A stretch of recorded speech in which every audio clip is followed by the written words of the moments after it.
तो इसी अप्रोक्सीमेशन पे हम दो न्यूमेरिकल सॉल्व कर लेते हैं। पहला न्यूमेरिकल है 100 + 1। 101 को क्या लिख सकते हैं 100 + 1 की होल पावर कितनी होगी 1/2।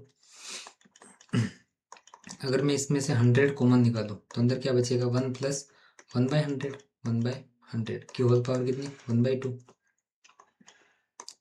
होल पावर कितनी 1/2। जैसे ये 100 का रूट करेंगे तो क्या बन जाएगा ये 10, क्योंकि 10 का स्क्वायर कितना होता है 100।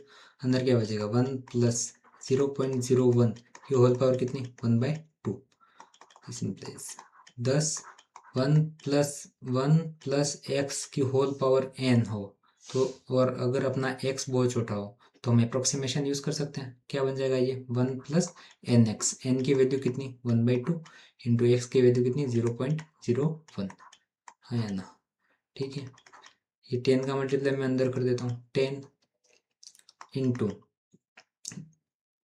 10 प्लस ये 10 का मल्टीप्लाई 1 से करेंगे कितना बनेगा 10 प्लस 10 का मल्टीप्लाई बाकी वाली टर्म से करेंगे 10 इंटू 1/2 इंटू 0.01।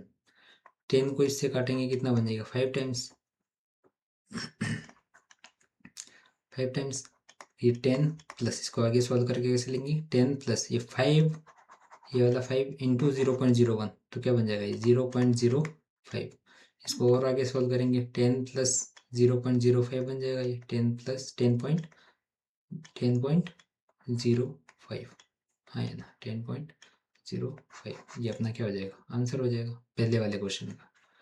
दूसरे वाले क्वेश्चन में भी हम अप्रोक्सीमेशन यूज करके रूट के अंदर 0.99 की वैल्यू निकाल सकते हैं। कैसे रूट के अंदर 0.999 है तो मैं इसको ऐसे लिख सकता हूँ 1 माइनस एक सेकेंड इरेजर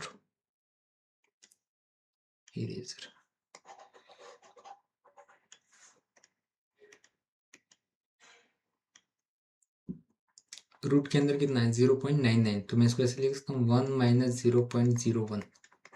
1 माइनस 0.01 की वैल्यू कितनी होती है 0.99 और इसकी पावर कितनी है 1/2। ये अपने आप बना बनाया मिल गया 1 + nx की होल पावर n और इसमें x बहुत छोटा है। x की वैल्यू कितनी है x is equal to 0. Minus का 0.01। n की वैल्यू कितनी है n इज इक्वल टू कितना है 1/2। ये सीधा सीधा इस फॉर्मूले में पुट कर देंगे 1 + nx। n की वैल्यू कितनी 1/2 इंटू एक्स की वैल्यू कितनी माइनस का 0.01। इसको और आगे सोल्व करके कैसे लिखेंगे 1 माइनस ये माइनस आगे लिख दिया मैंने 0.01 का आधा कितना बन जाएगा 0.005। 1 में से 0.005 गया तो कितना बन जाएगा 0.995। ये इसका क्या हो जाएगा आंसर हो जाएगा। तो अप्रोक्सीमेशन यूज करके हम ऐसी डिफिकल्ट वैल्यूज का भी रूट वगैरह कुछ निकाल सकते हैं। रूट स्क्वायर पावर कुछ भी हो 1 + x की होल पावर n में n कुछ भी हो सकता है x भी कुछ भी हो सकता है। फिर अपन बात करेंगे स्ट्रेट लाइन की। स्ट्रेट लाइन की हमको बोला गया है कि ग्राफ बताना है। ये अभी ऐसे डायरेक्ट क्वेश्चन तो लेवल असिस्टेंट और सेकंड ग्रेड में नहीं पूछे जाएंगे कि तुम इसका ग्राफ बना दो, लेकिन इसकी एप्लीकेशन पूछी जा सकती है। जैसे कोई क्वेश्चन है उसमें 4 ग्राफ दे दिए ऑप्शन में, किसी का भी रिजल्ट आया और 4 ऑप्शन दे दिए ग्राफ में कि बताओ कौन सा ग्राफ सही है, तब ये स्ट्रेट लाइन का कंसेप्ट काम आएगा वहाँ पे। तो स्ट्रेट लाइन की जनरल फॉर्म होती है y is equal to mx plus c. क्या होती है y is equal to mx plus c, जिसमें जो ये m है ये वाला m ये बताता है स्लोप को। क्या बताता है स्लोप को। और ये जो c है c क्या बताता है ये y इंटरसेप्ट। y इंटरसेप्ट मतलब ये y एक्सिस पर ये बना दिए मैंने एक्सिस x एक्सिस और y एक्सिस, और ये जो लाइन है ये जो y एक्सिस पे कहाँ काटती है इसी को बोलते हैं y इंटरसेप्ट। इसकी वैल्यू क्या होती है c, इसी को बोलते हैं क्या y इंटरसेप्ट। समझ गए बात को। ये जो m की वैल्यू है किसकी एम की वैल्यू है। ये क्या बताती है? स्लोप, मतलब लाइन का ढलान कैसा है। ये लाइन ऐसी है या फिर ऐसी है या फिर बिल्कुल ऐसी है, ये बिल्कुल ऐसी है। ये किससे पता चलेगा? स्लोप से। अब मेरे को पूछा गया है, क्या पूछा गया है कि y is equals to 3x, y is equals to 3x minus 10 का ग्राफ बना दो। तो इसमें मैं देख के क्या बता सकता हूँ कि m की वैल्यू किससे कंपेयर करेंगे? सबसे पहले तो y is equals to m x plus c से कंपेयर करेंगे। y is equals to m x plus c से कंपेयर करके m की वैल्यू मैं लिख सकता हूँ 3 और c की वैल्यू क्या लिख सकते हैं? माइनस का 10। समझिए। अब जो हमने स्टार्टिंग में ट्रिग्नोमेट्री में पढ़ा था वो कंसेप्ट काम में आएगा। क्या कंसेप्ट काम में आएगा कि चारों क्वाड्रेंट में, ये जो चारों क्वाड्रेंट में ये जो पहला क्वाड्रेंट है यहाँ पे सभी ट्रिग्नोमेट्रिक फंक्शन पॉजिटिव होते हैं। ये जो सेकेंड वाला है इसमें साइन वाले ट्रिग्नोमेट्रिक फंक्शन पॉजिटिव होते हैं। ये जो थर्ड वाला है इसमें टेन फंक्शन क्या होता है? टेन ट्रिग्नोमेट्रिक फंक्शन क्या होता है? पॉजिटिव होता है। और ये जो लास्ट फोर्थ क्वाड्रेंट में है यहाँ पे खाली कोस अकेला पॉजिटिव होता है। और जो y is equal to m x plus c है, y is equal to m x plus c है, इसमें जो ये m है ये किसके बराबर होता है? टेन थीटा के। किसके बराबर होता है? टेन थीटा के। किसके बराबर? टेन थीटा के। तो m इज इक्वल टू क्या है? 3 दे रखा है और 3 कैसी क्वांटिटी है? पॉजिटिव। मतलब ये लाइन या तो फर्स्ट क्वाड्रेंट में या फिर थर्ड क्वाड्रेंट में हो सकती है। मतलब एक्स एक्सिस के साथ एक्स एक्सिस के साथ 0 से 90 डिग्री वाला एंगल बनाएगी अगर फर्स्ट क्वाड्रेंट में है तो। समझ गए बात को? अगर m की वैल्यू पॉजिटिव है, m की वैल्यू क्या है? पॉजिटिव है, तो एक्स एक्सिस के साथ जो एंगल बनाएगी वो 0 से 90 के बीच में होगा, 0 टू 90 डिग्री होगा। और अगर m की वैल्यू, ये ध्यान रखना है, अगर m की वैल्यू क्या हो? पॉजिटिव हो तो एक्स एक्सिस के साथ 0 से 90 के बीच में कुछ एंगल बनाएगी।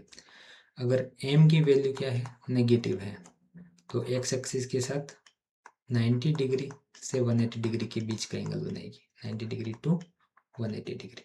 ये दोनों बात ध्यान रखनी है। तुम नोट करना चाहो साथ साथ तो मैं जो बोलूँ वो वीडियो पॉज करके आराम से लिख सकते हो। मेरे को क्या करना है? ग्राफ बनाना है। ये बना दी मैंने वाई एक्सिस, ये बना दी मैंने एक्स एक्सिस। स्लोप बताया हुआ है 3। स्लोप की वैल्यू कितनी है? स्लोप की वैल्यू कितनी है? 3।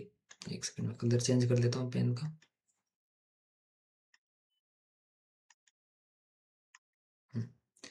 स्लोप की वैल्यू कितनी बताइए? 3। पॉजिटिव है, स्लोप क्या है? कैसा है? पॉजिटिव। मतलब एंगल कितना होगा? 0 टू 90 डिग्री। समझ गए?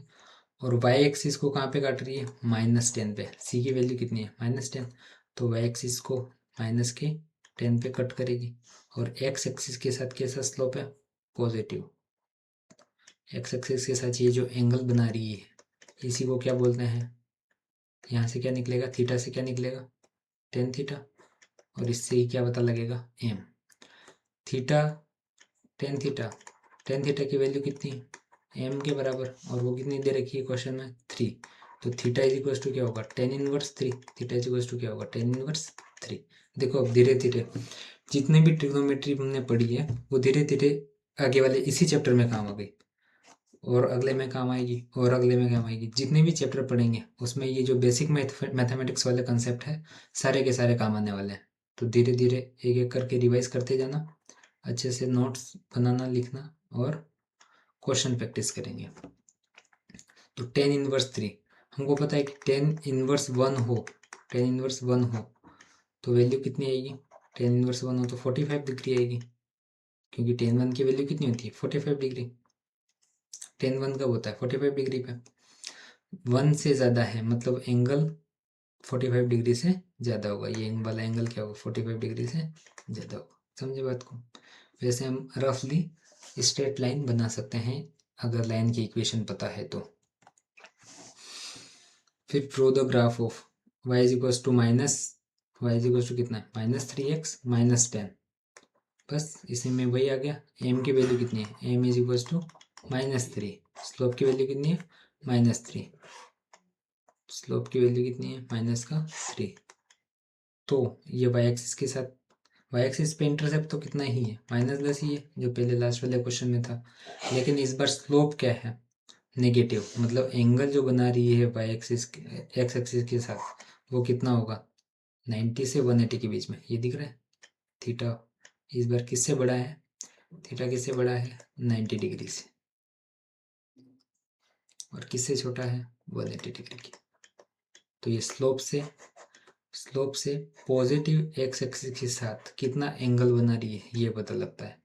ये जो सी की वैल्यू से पता लगती है कि वाई एक्सिस पे लाइन कहाँ पे कट कर रही है। समझे बात को, ये तुम बना सकते हो। अब 2 देखने के बाद तीसरा ट्राई कर सकते हो। ठीक है, आज की वीडियो में इतना ही, बाकी मिलेंगे अगले वीडियो में। धन्यवाद।